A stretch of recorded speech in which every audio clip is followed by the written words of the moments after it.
സങ്കീർത്തനങ്ങൾ അധ്യായം 135. കർത്താവിനെ സ്തുതിക്കുവിൻ, കർത്താവിനെ സ്തുതിക്കുവിൻ, കർത്താവിന്റെ നാമത്തെ സ്തുതിക്കുവിൻ. കർത്താവിന്റെ ദാസരെ അവിടുത്തെ സ്തുതിക്കുവിൻ. കർത്താവിന്റെ ആലയത്തിൽ ശുശ്രൂഷ ചെയ്യുന്നവരെ, ദൈവത്തിന്റെ ഭവനാങ്കണത്തിൽ നിൽക്കുന്നവരെ അവിടുത്തെ സ്തുതിക്കുവിൻ.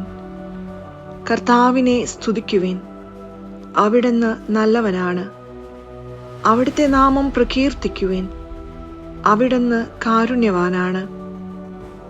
കർത്താവ് യാക്കോബിനെ തനിക്കായി, ഇസ്രായേലിനെ തന്റെ അവകാശമായി തിരഞ്ഞെടുത്തു.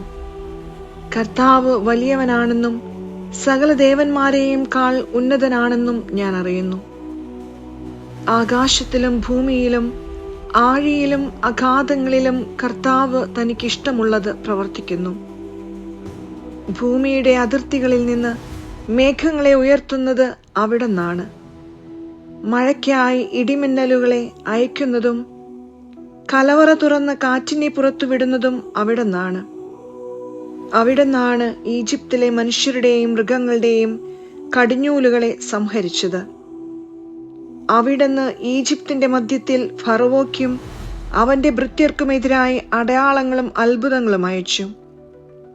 അവിടുന്ന് അനേകം ജനതകളെ തകർക്കുകയും ശക്തരായ രാജാക്കന്മാരെ വധിക്കുകയും ചെയ്തു.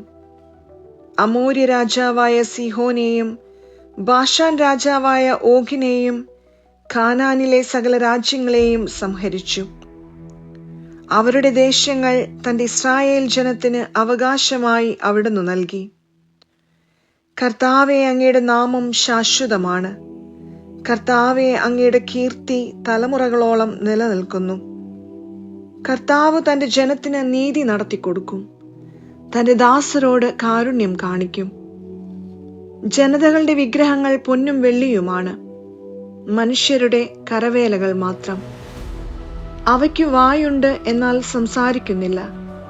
അവയ്ക്ക് കണ്ണുണ്ട്, എന്നാൽ കാണുന്നില്ല. അവയ്ക്ക് കാതുണ്ട്, എന്നാൽ കേൾക്കുന്നില്ല. അവയുടെ വായിൽ ശ്വാസമില്ല.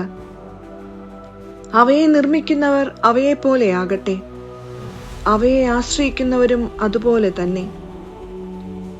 ഇസ്രായേൽ ഭവനമേ, കർത്താവിനെ വാഴ്ത്തുക. അഹറോന്റെ ഭവനമേ, കർത്താവിനെ വാഴ്ത്തുക. ലേവിയുടെ ഭവനമേ, കർത്താവിനെ വാഴ്ത്തുക. കർത്താവിന്റെ ഭക്തരെ, കർത്താവിനെ വാഴ്ത്തുവിൻ. ജെറുസലേമിൽ വസിക്കുന്ന കർത്താവ് സിയോനിൽ വാഴ്ത്തപ്പെടട്ടെ.